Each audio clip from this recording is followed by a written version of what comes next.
So in the room, as you may have seen in the introduction, we've got actually 3 panelists that were in different ways involved in the creation of the discussion paper that we're looking at today. So today's webinar is a bit different from others in that it's not only a CPD event, but it's also an opportunity for us to participate in a national discussion. So in the room, we've got Edith Vries, Prof Vries, who's the immediate past Director General of the Department of Small Business Development. And I've seen that her participation in these discussions in the past being very productive and helping the professional bodies in contributing towards what the department was doing. She's not with the department anymore. I see she's involved with Growth Wheel and some other things, some other interesting projects that she's working on now too. Then we've got Div de Villiers. IBASA members will know him because he's quite involved in IBASA. He also runs his own consulting firm and was very involved in the discussion paper, the production of the discussion paper through his involvement in SEED. So hi Div, welcome here today. Looking forward to what you have to contribute. And then we also have Liesel Kӧstlich from the Services Seta, from the ECDI, the Entrepreneurship and Cooperative Development Institute at the Services Seta, who's also part of the team of people that have worked on the discussion paper. And I know the ECDI is very active in creating discussion and ideas about what the best interventions are for us to be pursuing in support of small business growth. So welcome, Liesel, for you too. There also are some colleagues from IBASA, JMT, Joseph Chiwilawilo, who's the stakeholder manager, and Andre De Prio, who's the MD, but we'll come to them a bit later on. So I don't want to waste time because there's so much for us to do today to talk about. The topic of our discussion is improving the quality of business advisory services, and specifically then looking at the draft discussion paper that's been produced. Some of those people in the room here today with us are some of the authors of that discussion paper, so we can kind of hear it, so to speak, from the horse's mouth. And then we'll create time towards the second part of the webinar for participants in the attendees, for you that are attending, to also contribute in the discussion and post your questions. But first, let's hear what this discussion paper is about and why we are actually here today talking about this. So if I may ask Liesel, if you can switch on your microphone, and then we'll be focusing on you to tell us why it is that this discussion paper was produced and the rationale behind this whole initiative. Thank you, Christoph. Good morning, everybody. So I think the relevant question is, why do we need to improve the quality? Why do we need to regulate the quality of business advisory services in South Africa? And you touched on it briefly, and I would imagine that we're speaking to the converted constituency as members of IBASA. But for those who are not and who are still asking questions about the importance of this, the reality is that there is a need to protect the interests of the clients that you serve. As small businesses, having the opportunity and to facilitate recourse should the advice and the quality of the advice not be rendered properly. And I think the concept of suitably qualified business advisors that are performing this occupation becomes an important issue. So in the discussions and some of the small business consultations that we've had on the supply side, they've also identified issues around indemnity for the business advisors themselves, issues related to enforcement and monitoring. So there's a lot of complexities that we need to consider in terms of the types of strategies that we would deploy in improving the quality of business advisory services. So in terms of the discussion paper, the intention behind the discussion paper is to level the playing fields, to ensure that we have a common understanding and to try and breach some of the gaps or differences that we have within the industry, and so that we can better guide responses from government, from public entities that are wanting to improve the quality of business advisory services. We don't have all the answers. There are some uncertainties and there's some key questions. And that's the very reason why we've issued the discussion paper for public comments. And we're very grateful to the likes of IBASA and other professional bodies that are facilitating the dialogue and the engagement and enabling feedback and comment so that we can improve on the discussion paper itself. In terms of the process, I really want to highlight that this is a continuous process. It's not an event. It's not an isolated event. It's more a continuous process that has been taking place over the last decade. There's some early work that CETA has commissioned around looking at an appropriate mechanism to improve and regulate the quality of business advisory services. That dates back to 2011. We all gathered at the IBASA 2017 conference, I think it was in November, and there were some outcomes from that the ICBA conference in 2017.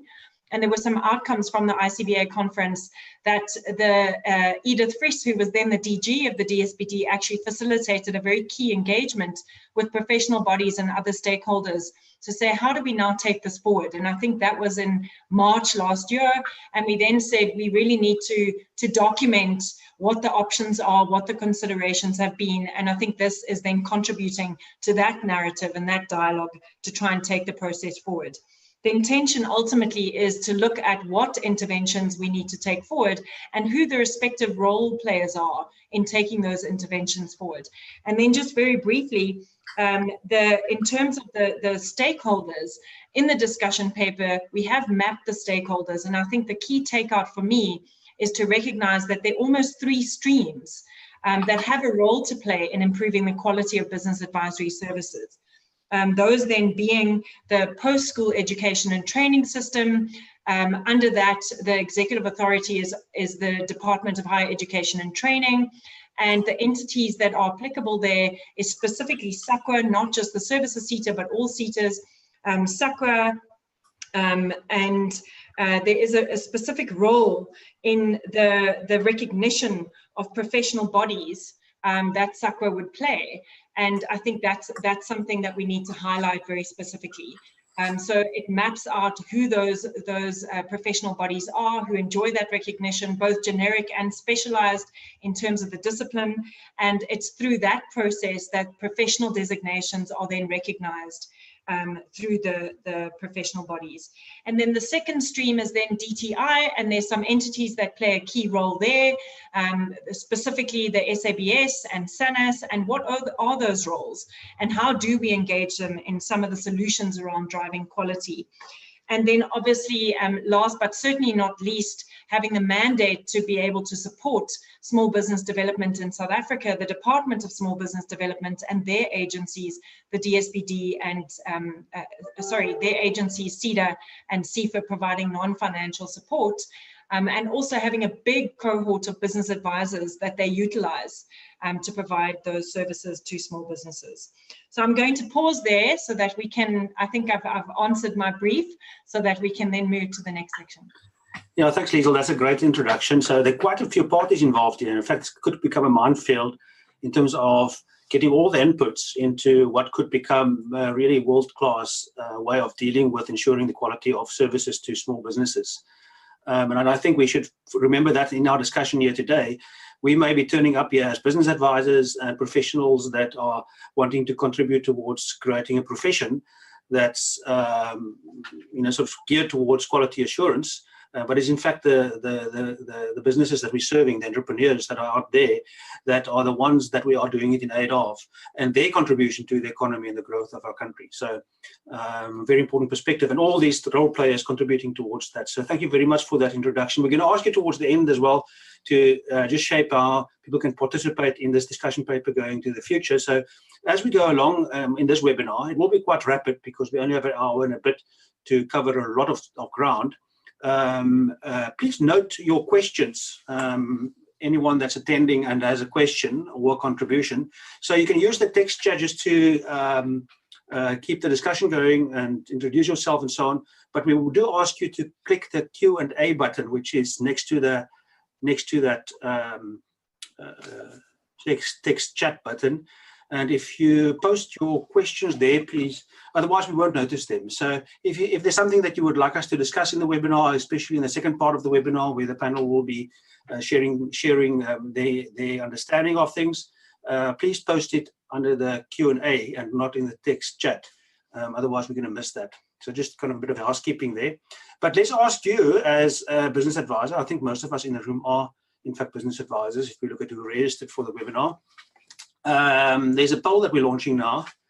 And if you can select there, the question is there, should registration of business advisors be a requirement to offer business advisory services? So in other words, only people that are registered should be able to support small businesses in their growth as advisors. And you've got 4 options there, or 5 options rather. And the first 2 are yes. Yes through government managed central registry. So government will force you to register on a central registry, or through enforced or compulsory membership of professional bodies. So those are the 2 yeses. And then no, 3 options for you there. No, but government should manage voluntary registration, or the 4th option, no, but professional bodies should offer voluntary registration. And lastly, no, business advisors should not have to register at all.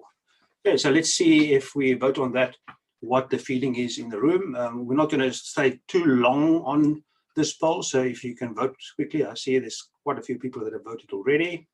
So just gone. We're going to close the poll just in 1 second. I see there's still some activity, so last chance for you to participate in the poll is now. I'm going to close it.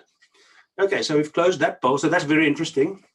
We'll share the results in the share slide if Carl can do that quickly enough. I'm not sure if that's possible, Carl, in the background to get that going for us. Oh, there it is. Yes, great stuff.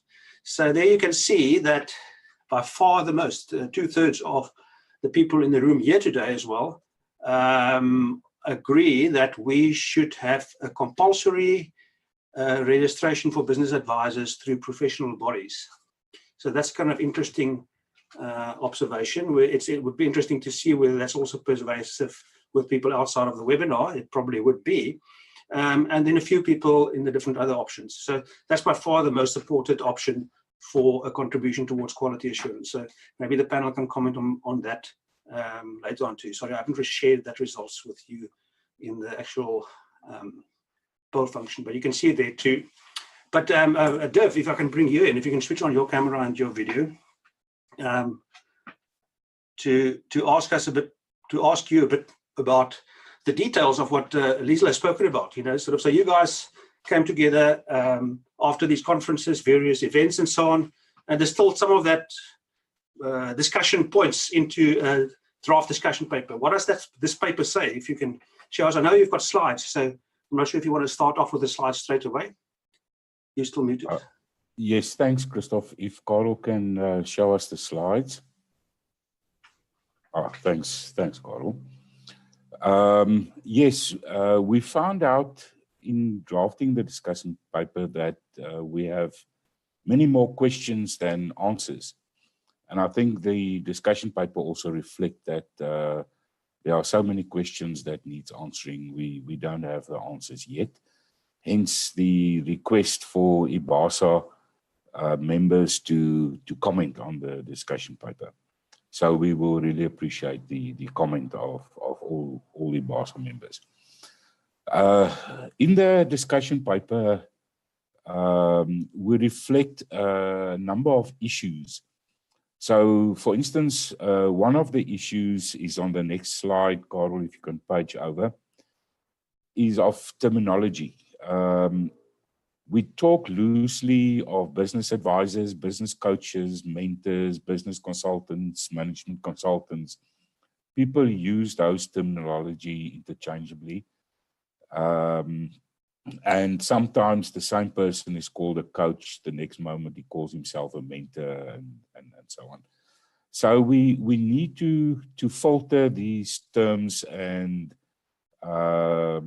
we need some clarity on who's who and what's doing what and so on. So that's one of the issues that's reflected in discussion paper. Carl, if you can go to the next slide. The same goes for the difference between business advisory services and what's called BDS, business development services. Now, in the discussion paper, you'll find that business advisory services, it's the core of that slide. We refer to business coaches, mentors, advisors, business consultants, all of these as business advisory services. And then complementing those services is a service delivery network surrounding them of service providers providing training to small businesses, shared services, some providing access to finance, access to markets, others providing accounting services, and so on. So we refer to all those services as BDS, Business Development Services, including Business Advisory Services. But the core then is called Business Advisory Services, and what most of IBASA members do. Carl, next slide. Then thirdly, we also observed different levels and specialization in especially the supply of business advising services. For instance, if we look at the demand side of the services, that's now the top of the slide, we can identify entrepreneurs, the small businesses in the center column, and then to the right-hand side of your screens, what we call corporate big business. And then if we just focus on the supply of business advising services, we get it on different levels, on an advanced level, an intermediate, and an entry level. Entry level is mostly the compliance issues that are assisted with and so on. So what we found is that business coaches are more directed at the entrepreneur as a person. But when you focus on the entirety of the small business, you get coaches, mentors, advisors, and consultants focusing on small businesses. But when we look at corporate business, then you won't easily find business advisors and mentors operating in that field. There you'll find more executive coaches and management consultants. In addition to that, you also get specializations. In other words, some business advisors only specialize in certain sectors of the economy, like agriculture or tourism. The same goes for so if we can now move to the bottom of the slide, the business development services. That's now the service providing network to the SME sector. They will find brokers, if we think in terms of access to finance. Business incubation is also a very appropriate example. And then also some specialist services like accounting, payroll administration. And again, some of the BDS providers focus on certain sectors like mining or agriculture and so on. So it is really a potpourri of supply to the SME sector. And if you can go to the next slide, Carl, we find that the supply is also organized in four areas. If I can start at the top left-hand side with government. Now, government in all the spheres, from international, national, local, are involved in supplying business advisory and BDS services to SMEs. Also, the educational sector is deeply involved. Now, what's interesting is that government is both involved as an intermediary, but also as implementers in the supply of business advisory services. If we can move over to the top right-hand side, we get the corporate CSI programs, the enterprise development programs of big corporates like Zamele, Sasol, and so on, that is deeply involved in SME development. In many cases as intermediaries, but also as implementers. The bottom right-hand side is the private sector. What we find there, also both as intermediaries, but as implementers. Organizations that facilitate business advising services. In other words, they contract business advisors in under contract to provide their services. But we also find in many cases private sector business advisors providing the services directly to SMEs. And finally, we get the non-profit, the NGO sector, also international. Some of them focus on certain sectors of the economy in some areas of the country. So some are national, local, provincial, and also most of them both as implementers and intermediaries.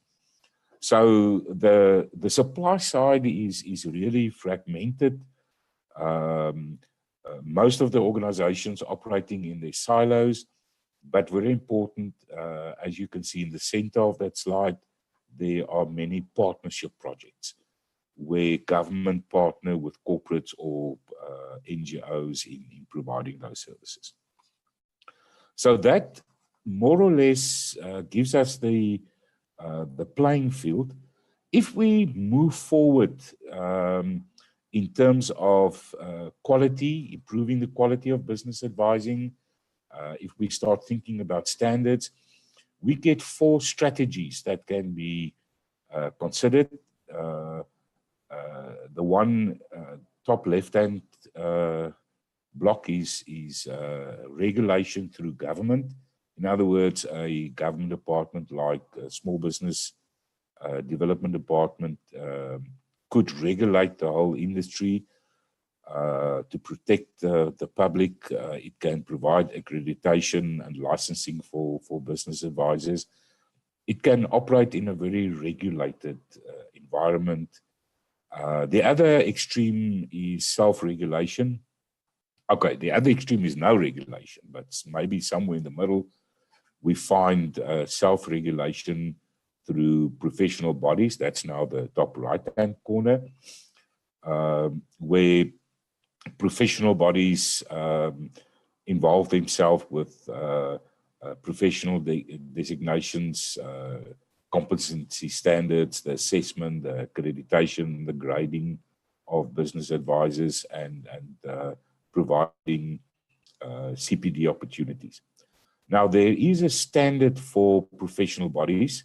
It's an ISO standard 17024 that provide guidelines for professional bodies in doing that. But if we now move to the bottom left-hand corner, thinking about improving the quality and setting standards for business advising services, what we found is that there is a standard. Well, now my video is gone. Div, we switched off your video because there's a bit of a bandwidth issue, it seems. So your voice is disappearing every now and then. Okay, cool. But let's rather hear you properly than hear you half and see you too. Okay. So in respect of standards, there is an international standard. It's also ISO 20700. But that standard provides guidelines for managing your own consultancy. In other words, it's a process standard for your internal operation for your, how to manage your own consultancy. The standard does not specify what is good and what is bad business advising. So we can adopt that standard. I think that should be applicable.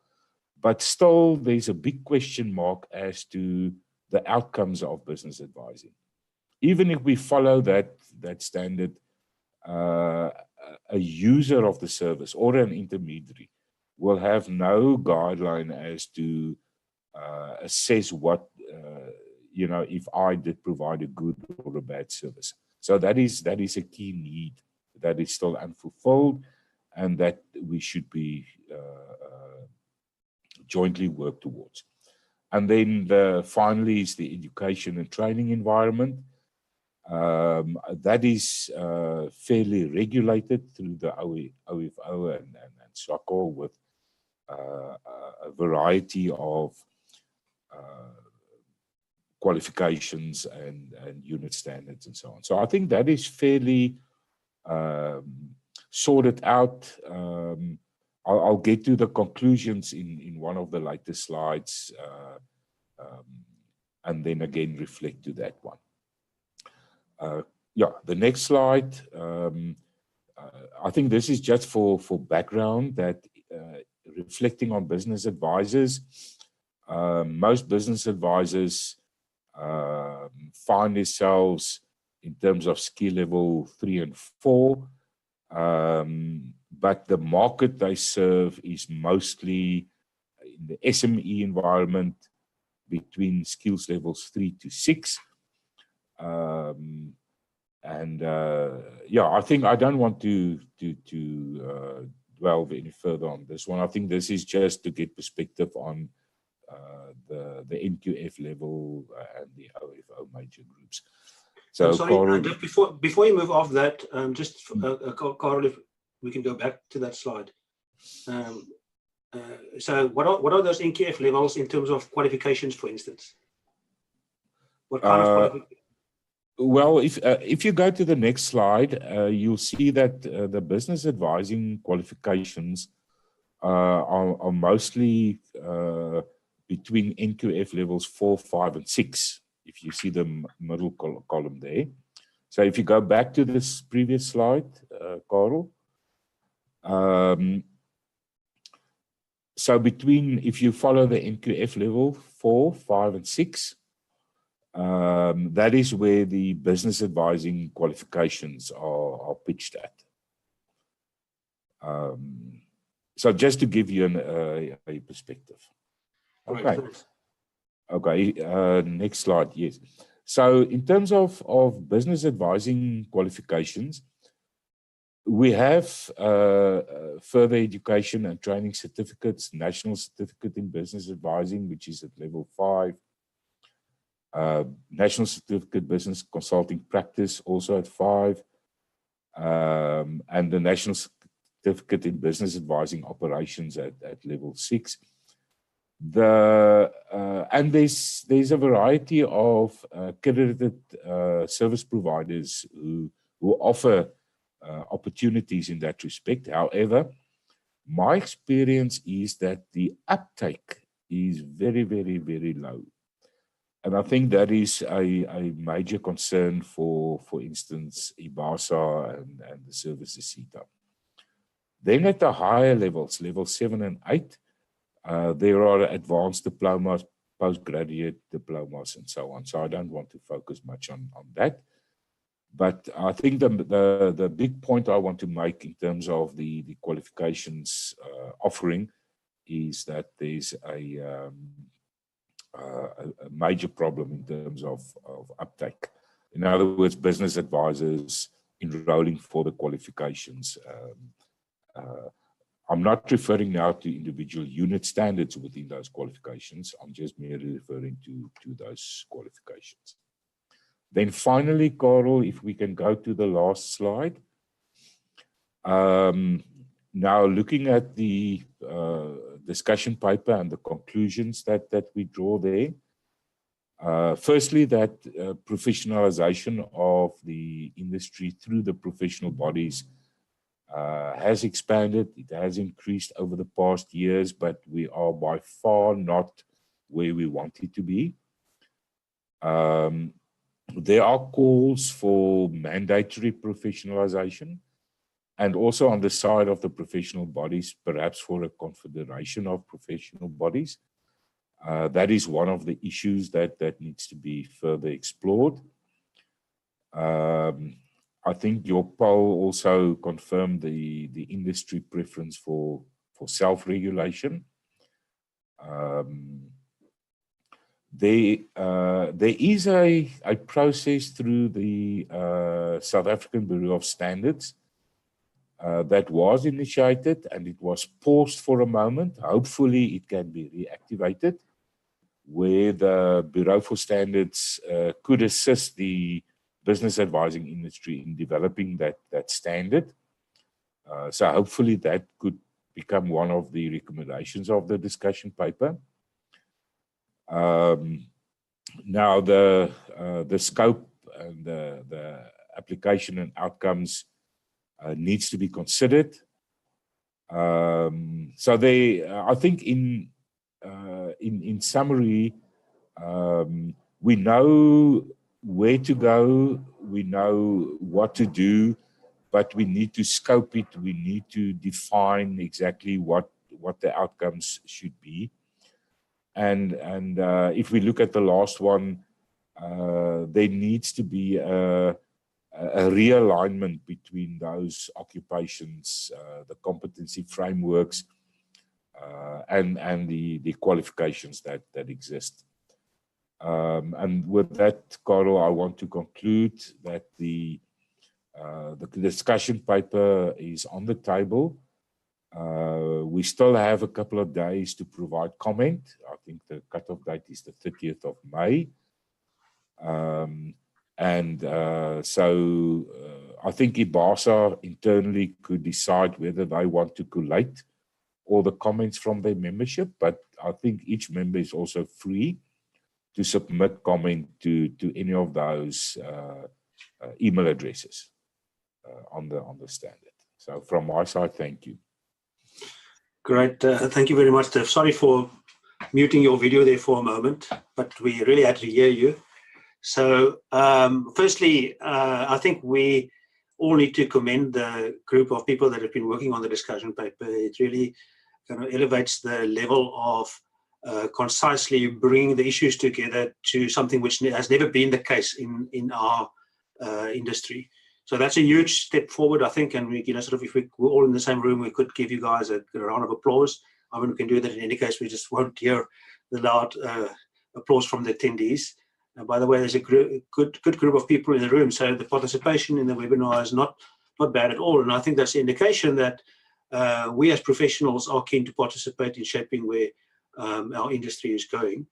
We're going to come to Prof Vries just now to talk a bit about the different perspectives and how we can start bring these perspectives together, because surely what is said in the discussion paper may be for some people a perspective that they may agree with or may have a slightly different angle on or may have something to add to. So by the way, that call for submissions, of course, is specifically to aim to catch those inputs from different people too. I'm not sure if IBASA will be coordinating it, but I'm sure IBASA members as individual members may be submitting information there too. We can share, perhaps we can ask Carol just to share that email addresses in the chat too, so you can easily copy them if you want to use them. Carol, if you can please do that. But before we get to Prof Vries, let's ask another question to all attendees. So you know the poll situation now. I'm launching another poll. Where we want to, in fact, Nish, I think it was Nish, that in the Q&A started to speak about the difference between business consultants or rather management consultants and small business advisors. If I'm wrong, Nish, forgive me, but we will come to the Q&A just now. So, by the way, while we speak about that, please put your questions there. If you want to make a statement in the Q&A that you want us to note in the webinar, you can put it there too. So it doesn't need to be a question. It can also be a statement for us to discuss in the webinar. So our poll that people are already voting on is about the difference between management consulting and small business advising, and whether it should be seen as one profession or one occupation or one discipline or not. So we've got 4 options there for you to vote. You can select one. The first is no, the skills needed are similar. So it's kind of the same thing. It's just maybe different audiences. Is the first option. The second option is no. That separation may lead to small business advising being dealt with as kind of the second cousin, sort of not so important. The third option is yes, because the conditions pertaining to the small business field is so vastly different from that of corporates and big companies that we have to have 2 occupations or 2 different places where the professionals are being recognized. And then the last option is yes, separating them will help in actually elevating small business advising to the same status that management consulting has currently. So you can choose one of those. Should it be considered to be the same, to be joined together, or should it be separate? No, the two no's are no, it must not be, sorry, should management consulting and small business advising be dealt with as distinctly different? Okay, so if you don't agree, it's no. If you agree, it's yes. So I see that the voting is kind of stalled now. So I'm going to end the poll and I'll share the results with you a bit quicker this time around. It's kind of a close, it's kind of a tie, close to a tie, 40% compared to 33%. So no, skills needed are similar is 33%, and yes, the conditions are very different. So it looks like here's some discussion to happen in terms of how we position these different disciplines or occupations vis-a-vis each other. So that discussion can take shape too.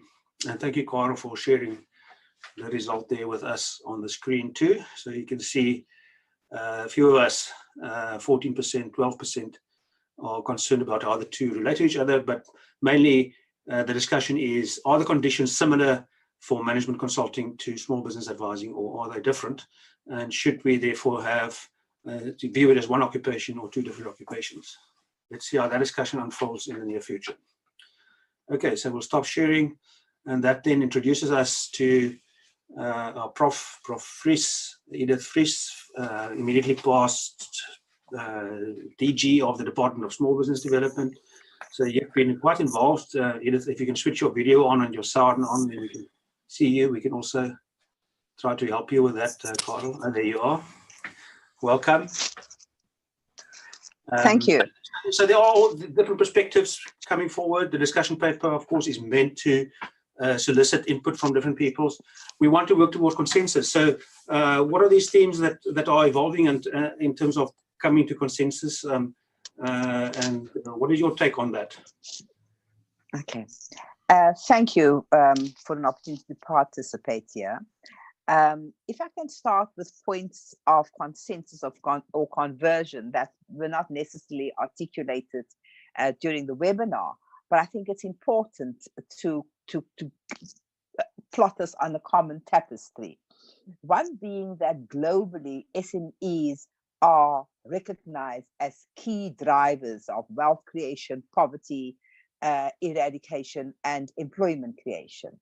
Secondly, that small businesses form an integral part of the South African economy by providing both a source of income and dignity to millions of people.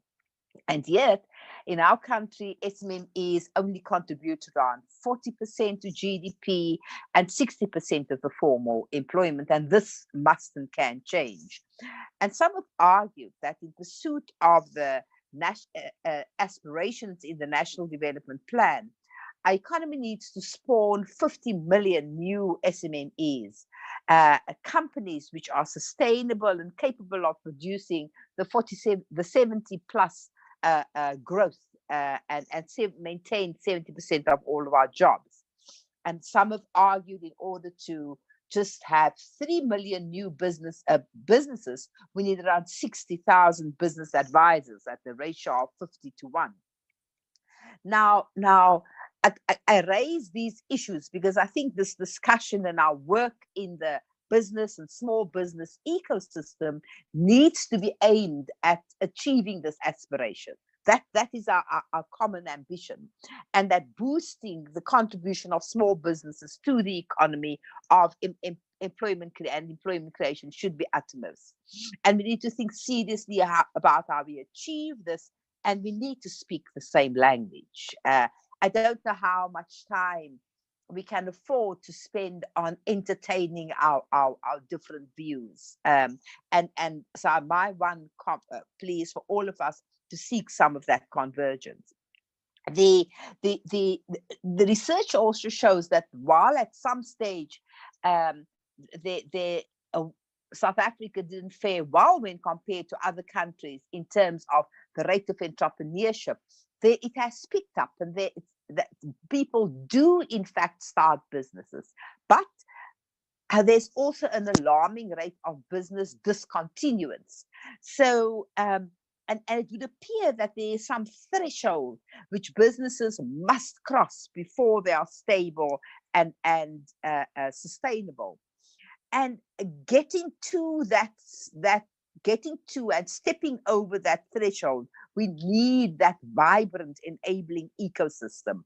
And I do believe that besides the entrepreneurial mindset and the talents of the entrepreneurs, business advisors, business development services, however we choose to call ourselves, are critical in a lever, or a critical lever to that transition and to the stability.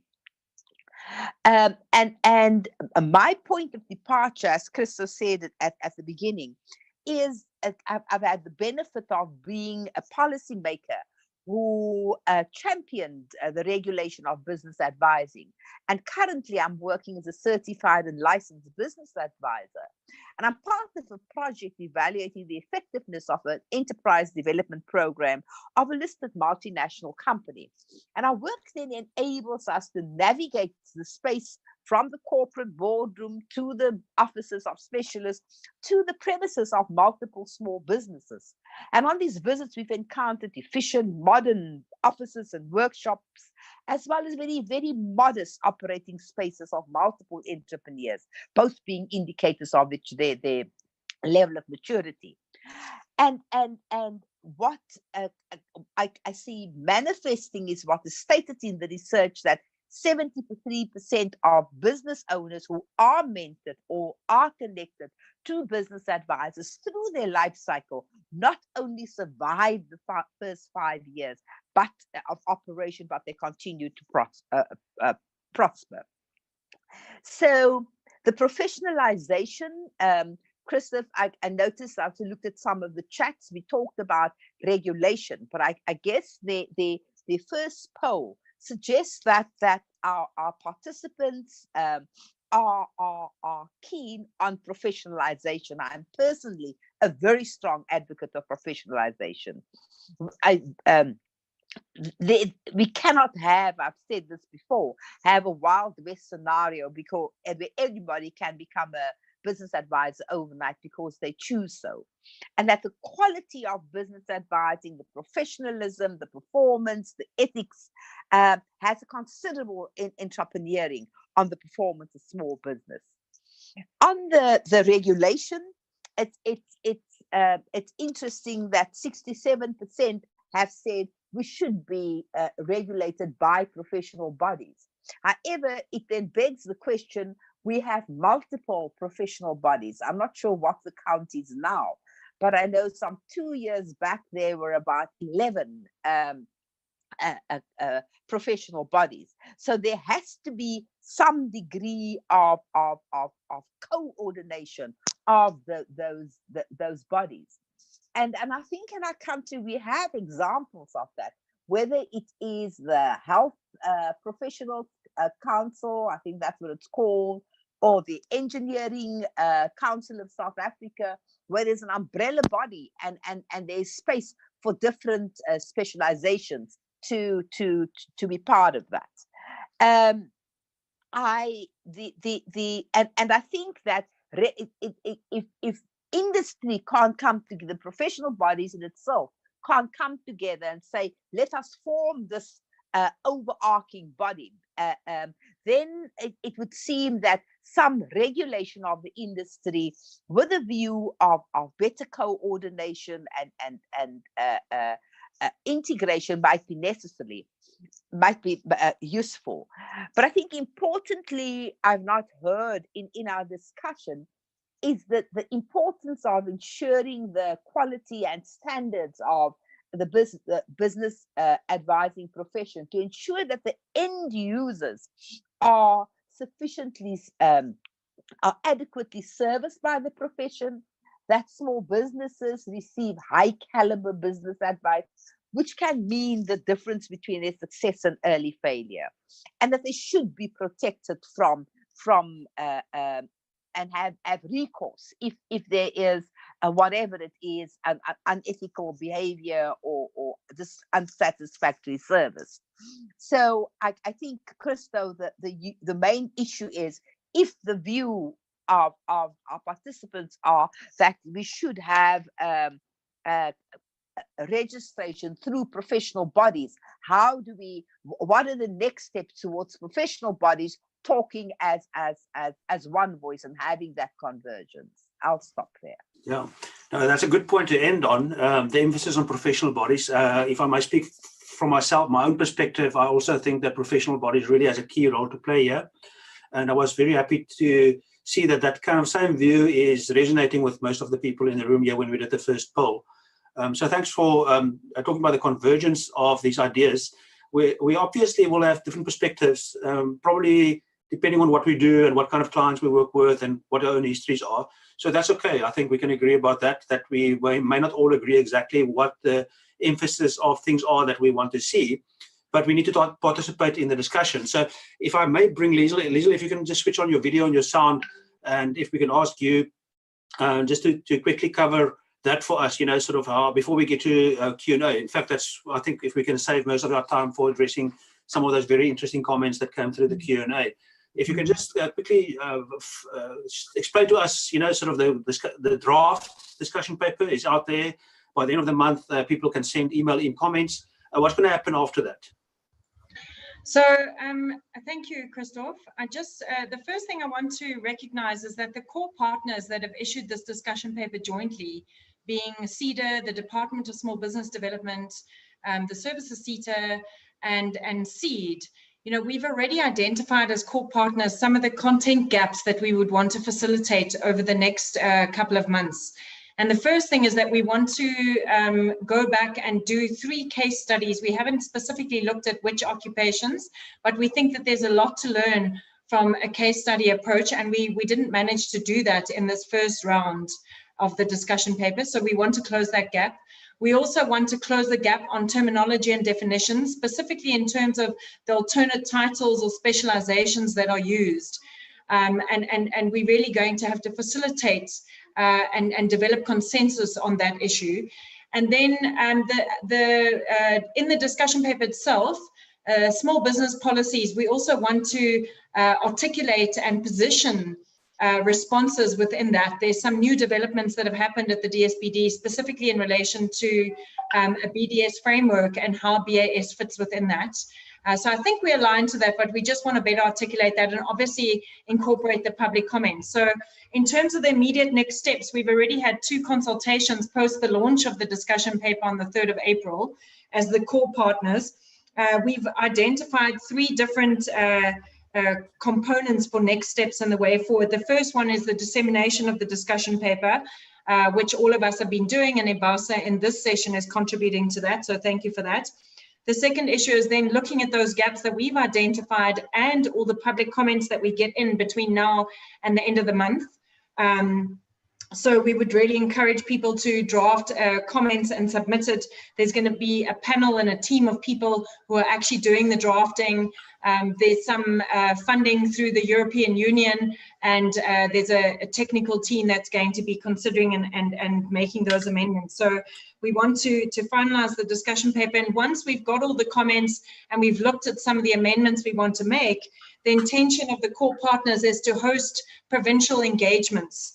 And so we'll be doing this jointly. We think those engagements are likely to happen in August and September.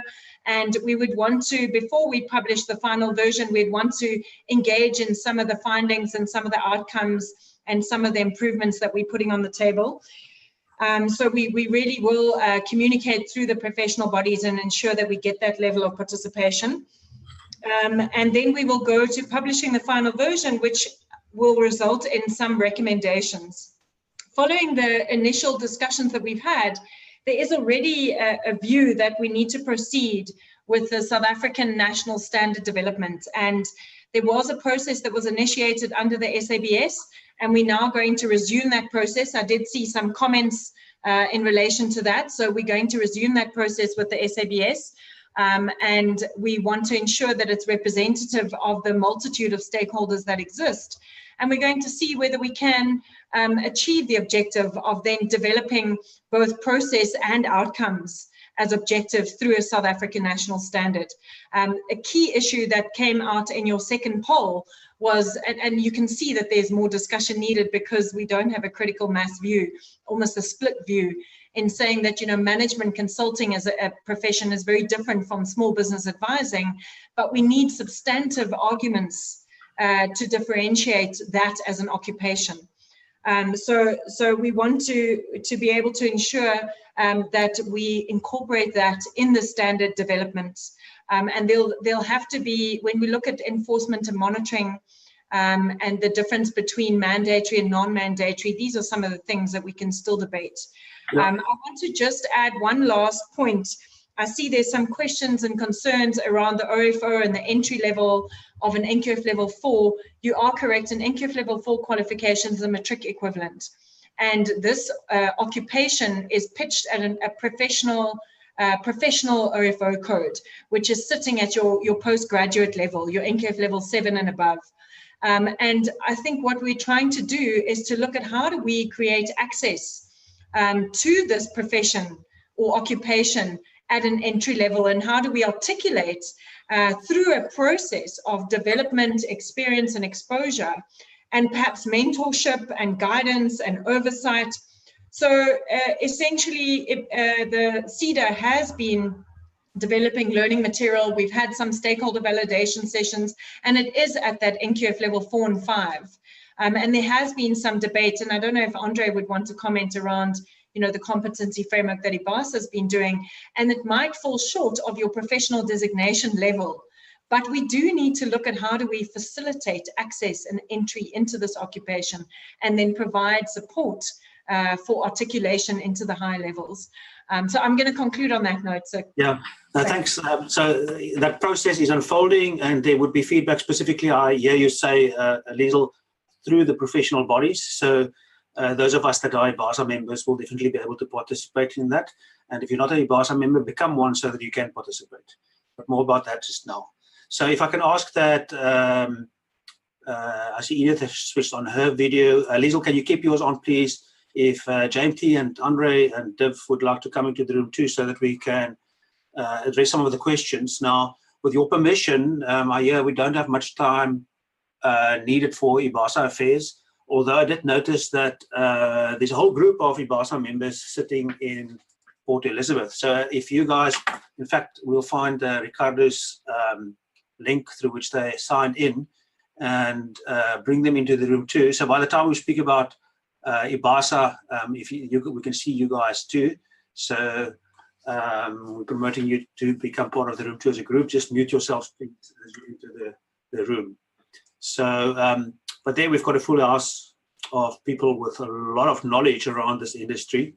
Liesel, you've been speaking, so if I can, if there are specific questions, panel, Div, Edith, Andre, JMT, that you guys would like to take up, you can volunteer those. But if we can stick on that topic, Liesel, around the education and training and the courses, the programs or the qualifications, and the shift that's needed. So Div reported to us that there are these qualifications and so on, but no one's doing them. And there must be reasons for that. So how do we address those reasons? And I saw that Nishi commented about what the outcomes of training is and whether it actually equips people to go and do the job then. Are there other things required too? And I think you started to mention that.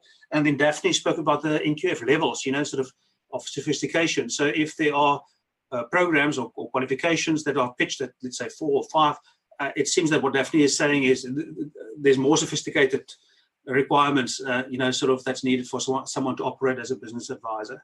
So we heard you speak a bit about that. So I'm not sure if any of the other, Liesel, you can come in as well if you want to, but if any of the other panel members would like to pick up on that. There's also, of course, this kind of stuff, you know, that we haven't spoken about in terms of education and training, which is less formal training. So that's my pet topic. So I won't speak about it, well, because I won't stop if I start. But we need to consider that, of course, too, to work alongside with the formal qualifications. But any comments about the education and training element? Perhaps just from my side, I think if you look at the industry, or not the industry, the profession, business advising is most probably one of the more challenging ones. We spoke about it last night in our EdCom meeting, and there are so many areas which you need to be able to do this thing properly. I'm very excited to see the outcome of the paper. and the way that they will be driving this. And we will be with you all the way. But the key for me is that one has to understand exactly where you want to fit into this profession. Find the niche. Not many, there are far more specialists than generalists. And that may be the approach to take, that you understand where you fit into the profession to make it work. We spoke about things like, I still have to see an MBA really that shows me how to do business advising. You don't really see it. You don't see the proper business advising type of tool that you need. Much of this comes with experience. So just a little bit from, I know from the education side and from the, but that is more what I believe where it fits in. Yeah, and I see one of the questions, Java posted something around the range of needs in the marketplace. So you get from survivalist businesses right to fairly sophisticated, medium-sized product businesses that may be exporting and meeting kind of big, sophisticated market needs. And all of those fall into the bracket of clients of business advising. So considering what you mentioned now, Andre, Div, perhaps you've got a perspective on this too. How we, through training programs for business advisors, can deal with this big range of needs in the marketplace. You're muted at the moment, Div, so if you want to speak, you must unmute. Thanks, Christoph. Yes, I know that there is a process of looking at the competency frameworks. And I think the point that was made on the realignment between the competency frameworks and the qualifications becomes very urgent. So I would be very interested for that process to unfold, but not only from a theoretical perspective, that we really get down to the practicalities of practical business advising out there in the field, that can be reflected ultimately in the qualification and the unit standards that are offered. We need to move in that direction. Yeah, great. Any other input on that? I do agree with you on that. Great. So we're moving towards consensus. Christoph? We spoke about it last night. We'll come to you just now. And I see Liesel wants to say something about this topic too. So let's give Andre a chance, and then Ricardo, and then Liesel. Andre, you can proceed. I think and as Div said, many of the competencies that we're looking at that you require for business advising may not be in a textbook, but it's time for us to get that stuff in the textbook, that we can teach not only the young ones, teach the ones who really want to drive this profession, how to do it. Yep, indeed. So, Ricardo, you've got a whole group of people there. Can you show them to us too, the Eastern Cape contingent of IBASA members? It's a bit difficult. We're a bit constrained in terms of the space we have in the room. Maybe they can just show their heads, then we can actually see you're not lying to us. Hi, guys. Hi. So we're meeting at the regional offices in Port Elizabeth. And I was just going to share, I mean, if I have to reflect back on the journey I had to go through, sort of rising up the ranks as a business advisor, there was absolutely no structured program in place. I think Div and others visited the incubator I was at back then at ComSec. So essentially, it was a matter of us actually just sort of finding our path on our own with mentors and guidance through some other senior business advisors. But when you go to these events and you see that, unfortunately, luckily, I kept the image dark so you can't see the gray hairs this morning. But unfortunately, if you look at the specialists in this field, unfortunately, is quite a few gray-haired individuals. So the reality is we've got to start looking at how we grow our timber in terms of grooming a new breed of business advisors. I work in the business incubation space, and even there we find it difficult to find qualified and competent business advisors coming into that network as well. So the point I was going to raise is the competency framework for me actually shed some light on the developmental path that can now be put in place for these junior advisors to rise through the ranks. So I'm quite excited about it and look forward to see how it will be practically implemented as well. Yeah. Right. Yeah. So that's an important distinction to make, and I think this we need to learn about what the implications of this are going to be, but to actually see a profession where there are levels of sophistication in terms of the support that people are giving and the competencies linked to that. So there's a kind of a shift, perhaps for us to not see business advising as just one kind of a solution that needs to fit the needs of all market segments, but that people can start specializing in terms of who they support. And also in terms of the qualifications and practical experience that they have in meeting the requirements of the professional bodies in their designations. So, by the way, Joseph and Edith, there's some questions around professional bodies that we need to address.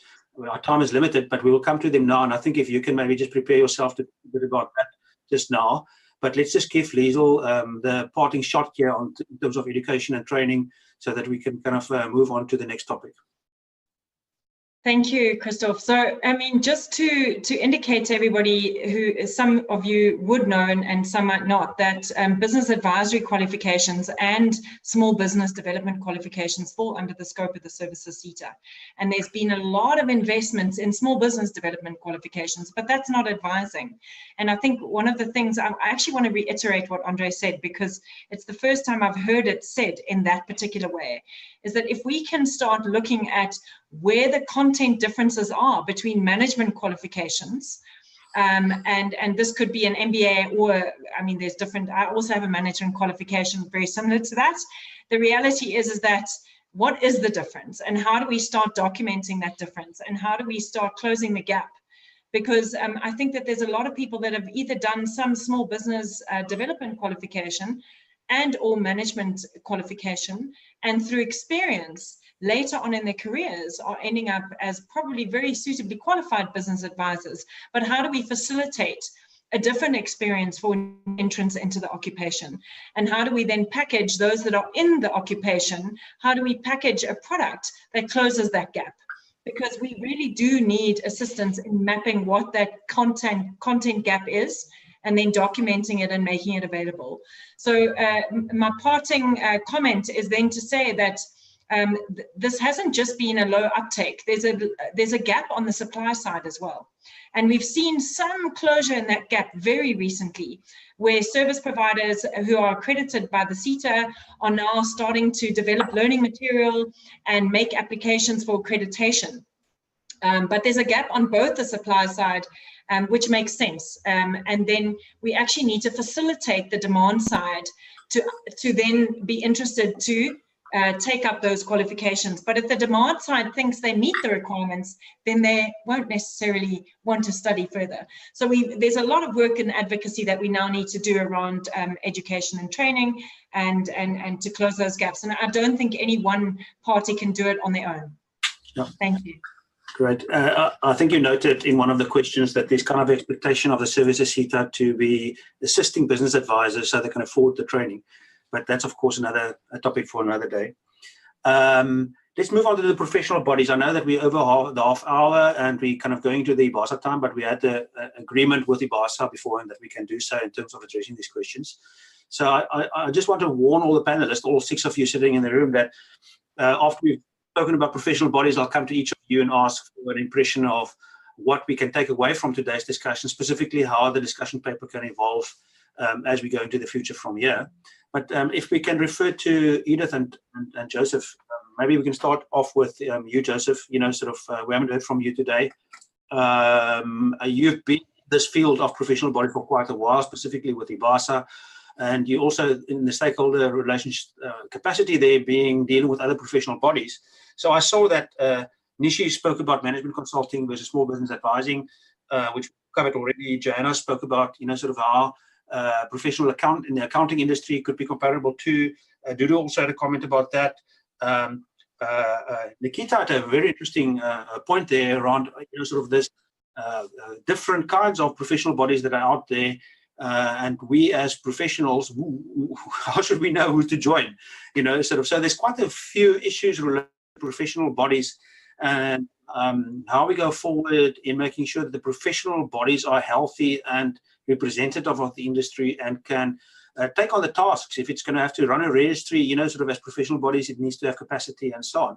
it's kind of like a broad question, if I can throw all of those into one pot.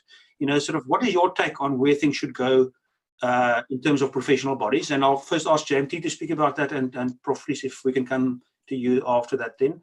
And then after that, we'll wrap up things by just a round table on comments from the panel on what they take away from today's discussion. But JMT, if I can give over to you. You need to unmute, remember. We'd like to hear you, not only see you. Can you find the button there? There yes, you are. Okay. Sorry for that. No problem. I do that often too. Yes. Allow me to also speak about the discussion paper, which is supposed to be the main topic here. I do realize that the competency framework and now professional bodies, all these things are coming in. And I need to say, I want to thank all the panelists for having agreed to come and share with business advisors. I'm very pleased that some of our members are now participating in shaping the future of this profession as to how it's going to be regulated. That is what I believe is key, and what we have seen over the years, where people can just go with a laptop and notebook and say, I'm a business advisor. And as I think a lot of it was discussed today as to how we should have standards, we should professionalize the industry. And by the way, I try to correct you, I'm an outgoing stakeholder relations at IBASA. So in terms of professional bodies out there, I believe like we have done as IBASA, we should say nothing for us without us. It should be like that. We cannot have rules and regulations that are going to be made by either other professional bodies and government without us being involved and participating in making those rules. So coming to professional bodies, I believe, and especially for the architect and those who are responsible for this discussion paper, there is a template already that is in the accounting profession. There are a number of things that we shouldn't really reinvent the wheel.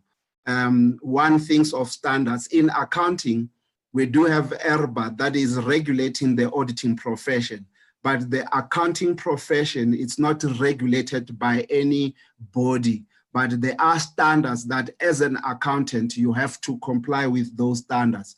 And I believe we should do the same in the business advising. The Prof Vries spoke of a body, that will be like a federation of these bodies. I think that would also help so that the industry must regulate itself. And we do have codes of conduct, ethics, and standards. And when it comes to aligning the national qualification framework to what we have as designations, because professional bodies, they are recognized by SAQA to give designations. They don't necessarily give a qualification. So, and hence there is a requirement of RPL for those that will be giving a qualification. So it is important that professional bodies work together. If, for an example, we have a lot of accounting bodies now who are also playing in the business advising space. And the question that we have asked Christoph now, where do you register? Who do you comply with? So we believe, and when I was still with IBASA as an executive, we believed that IBASA should be that body that it's the main body in the business advising. So if you are an accountant, you still have to register with IBASA if you believe you'll be doing business advising, because their core business, it's accounting, and our core business is business advising. That is what I believe, and I still believe in that. But again, it depends as to, we know, for an example, that IBASA doesn't have the capacity to can manage that. And also, I would recommend that our members who would like to make inputs, you cannot send them to the office because they may not necessarily be able to get to the to Dr. Sidiso and them. So I would suggest that they themselves, they must send their recommendations to Dr. Sidiso and those people who are responsible for coordinating all the information. Thank you. Yeah, no, great stuff. I see Liesel has pasted those email addresses there in the chat. So if you're looking for those email addresses, thanks for reminding us about that, JMT2. So yeah, the notion of being a member of several professional bodies, of course, that's an interesting one too. But Edith, if you can, sort of say you've been quite involved in the discussions. In fact, sort of I know that you've called in your previous capacity with the department, you've called a meeting with professional bodies and so on. So there's some stuff happening there. What would you say is the trajectory that we should be pushing forward so the professional bodies could be healthy and delivering on that mandate that they may get, so that we don't rely on weak bodies that are struggling just to make an existence. How can these professional bodies become sustainable and kind of do the job that we are talking about here? You need to unmute. We can unmute you. I know you're on your phone, so that's a bit more difficult to unmute yourself. So let me quickly unmute you. And yeah, we should both do it, but yeah, there you are. Yeah, we can hear you now. Okay. Thank you. So yes, I agree that there needs to be some mechanism to bring the professional bodies together. I do believe with that international conference on business advising and then the meeting that I hosted in March last year, one was able to get multiple professional bodies in the same room, and I didn't get the sense that there was huge, that there was hostility between between the various bodies. Each just felt that they had something distinctive to offer, and the challenge for the professional bodies, I think it's multiple challenges, as Joseph just mentioned. You'd find that people might have joined 1, 2, or 3 professional bodies for whatever reasons, because I think that will be good in their CV because of the continuous development opportunities that it offers. But what is it that I think what professional bodies have to ask is, what is our value proposition? What do I get from being a member? What difference does it make to my practice? What difference does it make to the kind of services I'm able to give? What differences does it make to the small businesses if I am part of a professional body? Because I've noticed one of the comments by a participant is, we struggle to get paid by SMMEs. So business advisors are not people with deep pockets. So we must be able to offer, the professional bodies must be distinctive. I'm not sure who has to pull it together, but certainly I think the bodies together, but I think it is something that must be a process outcome, because we can't go into having gone into this paper. We have to say then, what are the mechanisms? How are we going to make this happen? So whether it is Seta together with the Services Seta, who have to call people to, but I think it needs to be somebody, an organization, a structure that has the authority and has the legitimacy and has the overall goal in mind, or is mindful of why we are doing all of this. So, and I also just wanted to comment on link on to Ricardo's comment about bringing in growing our own timber. I really, really want to support that and say the need to have youth advisors is very important, simply for the simple reason that peers learn better from peers. And we see that there are a growing number of young entrepreneurs who are not necessarily going to learn best from gray-haired men and women. I managed to hide my gray hair, but I can't hide my wrinkles. So I think that we have to find ways bringing in entrepreneurs. I have the privilege on the team that I work with of working with young people, and it's actually wonderful. The learning, the mutual learning that comes from that. So and on training, Liesel, and I think that to recognize that there is a host of training. I mean, I myself have had the benefit of a particular discipline and framework in training, and I think that is a conversation. The conversations don't have to happen in a linear fashion; they can happen at the same time. So that as we conclude this discussion paper, there are multiple other bits of work in terms of implementation that's also on the go. Great. No, thanks, Edith. I like to think of myself as blonde, by the way, so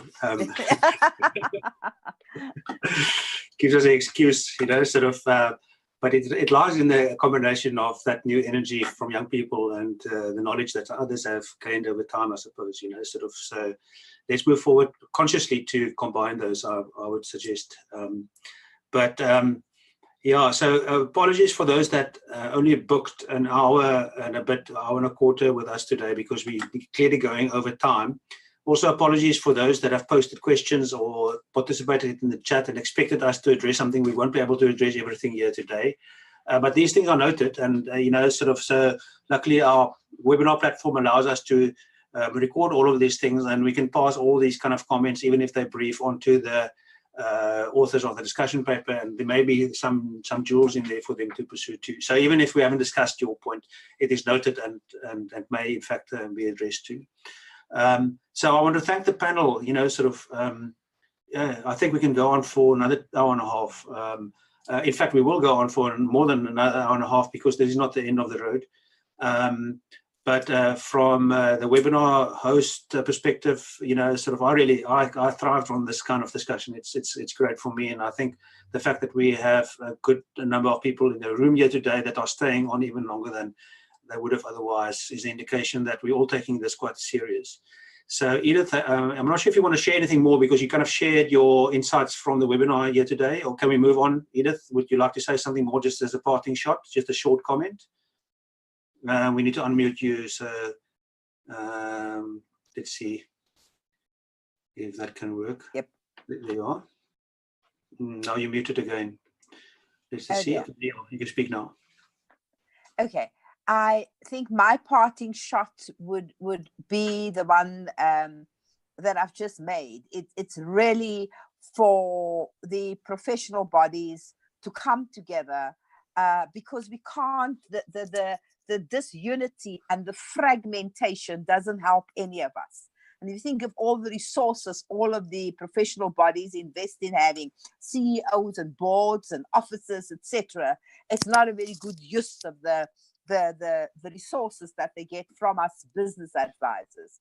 And I would be happy to assist with that process, whether it is to facilitate a discussion and be part of this work ongoing, and thank you very much for the opportunity to be a panelist. Right. No, thank you for your participation and insights. So I'll just go around the room. I see Ricardo Damas, who's the Regional Association Chair, I think. Ricardo, is that correct, for IBASA in the Eastern Cape? That's correct, yes. You're still in the room too, so you also have a speaking rights here now. So okay. Let's ask you, what are your kind of parting insights from today? Just ultimate takeaways for me would be that I think IBASA has a critical role to play in the standards development process going forward. As much as we do have institutional capacity challenges, we have to recognize that the footprint of expertise that we have in our membership base throughout the country, they have a wealth of information that we can draw from for this process as well. But secondly as well is that we need to take into consideration that we have to take into account the user experience as well. With SMMEs being the beneficiaries, we've got to ensure that there's a feedback mechanism for them to also ensure that we sustain the levels that we are actually trying to achieve. But finally as well, Christoph, I think that institutions like Seta, NYDA and others who operate in the space of business development services also have to come on board to ensure that we don't dilute the quality of services being offered. So once we go down a certain path, we've got to ensure that we sustain that throughout the actual ecosystem as well. Thanks. Good. No, thank you very much. Putting you on the spot there, but that's a really considered answer. Thanks for those insights. James T, can we ask you, sort of what is your parting insight? I'm just going around the room now, sort of around the table. So James T, what would your parting comment be? You're still muted, so let me out. Okay. Yes. My parting comments would be to our members. I think they have an opportunity to actually make inputs in this discussion paper, and let them indeed make their inputs that will help the direction that the profession will be going. And we believe we need to professionalize business advising. We would like to see people going to universities saying that they're enrolling for business advising as a profession. Thank you. Great stuff. Thank you, JMT. And Div, what would your comments be? Thanks, Christoph. I would like to see the day where we have a set of national standards for business advisors, and a realigned framework of a competency framework with realigned qualifications and designations.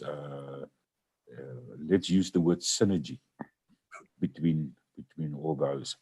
And then lastly, I think on behalf of all the IBA members, we must extend a great thanks to Liesel. She played a leadership role and a very conceptually strong role in drafting the discussion paper. And for that, we are thankful. Thank you, Liesel. Okay, so Liesel, you don't have to blush. Because we know your heart is in this, and, sort of you're working very hard to contribute towards the outcomes that we as a professional body, not the organization, but all the people are committed to too. So thank you very much for that support. But what are your, so as I'm not sure if you can do that from the perspective of the ECDI or Services Seta, sort of as a body that's really kind of maybe one of those that can keep facilitating and contributing towards this process. So thank you. Thanks, Div, for those kind words, and Christoph. I think this is the fun part of my job. One of the best things is engaging with stakeholders and learning and growing and, unpacking things into manageable chunks, and it really fires me up. There are many challenges that I have, but those are not one of them. I think I want to just echo on something that Edith said. The reality is that there's a lot happening. So there's a lot more in the pipeline from the Services Seta side and from the ECDI. But the timing is not now for us to delve into it. But I do want to say that we've got good relationships with all the panelists, and through this mechanism and others, as and when things develop and evolve, and as and when we develop products, we want to come and test it. We will definitely bring it back here and ask IBASA if we can reach your constituency and get input. So there are some things in the pipeline. What I do want to say, and this touches on to what Ricardo says, and I'll contact you, Ricardo, about some stuff we're doing in the Eastern Cape. But what I want to say is that the Services Seta has followed in IBASA's footsteps and has started using technology and is convening what we call communities of practice. And one of them is for business advisory services, and the other one is on research and M&E, where we're trying to get private and public research institutions involved and engaged in sharing and disseminating content. So there's different practitioners, some overlaps between those. And what I would love to do, and I will still talk to IBASA about how they can support this, is to set up COP chapters to have engagement with the clients that you're serving. I think that is a big gap for me in the conceptualization and specifically the design in terms of what we're doing, is that we must be mindful of the fact that the supply side is actually only there because there's a demand amongst the clients that you serve. And we always need to ensure that what we're developing and investing in as government and as a public entity is really meeting the needs of those clients. Otherwise, the value add and the return on investment, I saw some of those things in the comments, for the supply side is not going to be there. So I would love to see how we can get provincial COPs going and connecting with the entrepreneurs that you're serving. And I do think that IBASA can assist us. We could do something jointly. I think that would be very exciting. Great stuff. Thank you very much. So, Andre, not to put you on the spot, but you've got the last say. And then we can maybe just share a few news points from IBASA's perspective as we sign out. I know we've gone over the time, guys, so thank you for staying on. But Andre, we need to unmute you. I'll do so quickly. Then you can speak now. So can you wrap up the discussion for us in a meaningful way, please? Yes, I think so. I think one of the things is that we can talk a lot, but the longer we talk, the less we're going to get done. The industries or professions are changing. Everything is changing around us. And we have to be out there. I believe that we have to put in place not a textbook only, but a solid way of doing business advising. I agree with Div. Regulation may be the one. It may be a challenge for some of the smaller ones, but that may be the route to take. But I do believe that we have to get people to understand really how does business fit together. The second one is from our side, I would really like or encourage you to go onto our website, www.ibasa.org.za. Download the documents that you need or send us the information that you need to become a member. I would encourage you to become part of our body. I believe that all the effort or the emphasis for us is going to be on how to roll out our competency framework moving forward. How are we going to do this? How are we going to benefit our community with regards to that? And that and then of course a great thank you to Liesel, Div, Prof Edith, Christoph, people we don't see in the background like Karel, he's somewhere there as well, and then of course Mr. Joseph, he will always be around. So James T, thank you very much for all your inputs. We really appreciate that. Christoph, to yourself, thank you so much. No, thank you, Andre. This is a platform. Ricardo was there as well. My apologies. So maybe we can make this a habit. Apologies, Ricardo. It's good to speak to you. Yeah, maybe we can make this a habit to bring in someone from the provinces into the webinar, especially around the IBASA segment of the webinar. Andre, do you think that's a good idea? That would be great. I think so. I really enjoyed that room full of people. Yep. So if we look at the numbers, 71 plus how many there? 10, Ricardo? 8 in total, eh? 8. 8. That's wonderful. Thank you. So you push our numbers to, I think, the 80s. Yeah. Thank you so much. I really appreciate it. Yeah, no, so it's great to see that when the call goes out, business advisors pitch up to participate in shaping our profession. I think that it is our responsibility. It's also our livelihood, so we better make sure that it happens right so that we can go do our job. And that I keep reminding myself, sort of even when it goes difficult sometimes to get to those paying clients that we want, sort of as business advisors. And we need to pay the bills at the end of the month, and our clients are battling to pay us, and all of those kind of things that we as practitioners, of course, also are faced with as we run our own businesses. So CPD, which is this event is a CPD, is aimed at helping us to increase the level of impact that we can have with our clients. And there's some new topics coming up next month and the months after. So keep coming back to this. Watch out for the promotions on this. If you subscribed or signed up for the first time today, we've got your email now, and with your permission, we'll be sending you the notices of future webinars. So please come and join us every month. IBASA is offering this as a free event, and if you're a member, you actually have to record this as part of your continuous professional development so that you can report on that as part of maintaining your designation. So it's not only about the qualifications, but also about coming to CPD events and, of course, practicing as a business advisor that will keep you on that level of designation that IBASA is using. Okay, so I'm not sure if there's any last words, Andre or Ricardo or I'm fine, thank you. But thank you so much again. Great stuff. So we can say goodbye, everyone. Have a good afternoon and productive rest of the week. We'll see you soon. Thank you. Bye-bye, everyone. Thank you.